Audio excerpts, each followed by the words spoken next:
Ano nga ba ang nagtre-trending ngayon na Project Bluebeam?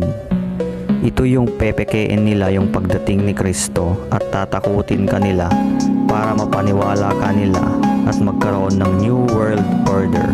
Magpapakita sila ng mga hologram na lindol, hologram na mga aliens, hologram na pagbaba ni Kristo. At nakasaad ito sa propesiya, ganito ang mababasa sa Mateo 4.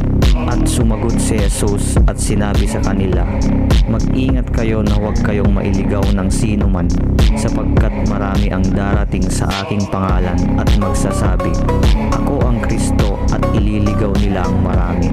Ito pa, at makakarinig kayo ng mga digmaan at ng mga palibalita ng digmaan.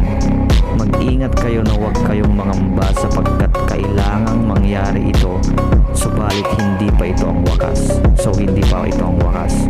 At ito pa, sapagkat maglalaban-laban ang bansa sa bansa at ang kaharian laban sa kaharian. Magkakaroon ng taggutom at lindol sa iba't ibang dako, ngunit ang lahat ng mga ito ay pasimula pa lang ng matinding paghihirap.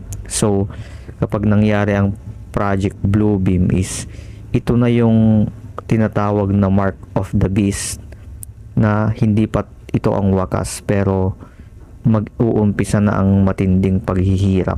At kung nabitin ka pa sa impormasyon na ito, paki-research mo ng mabuti para meron ka naman alam at hindi ka matakot pagdating ng panahon na ito. Project Bluebeam ay ginagawa na nila since 2022 pa. So stay safe everyone.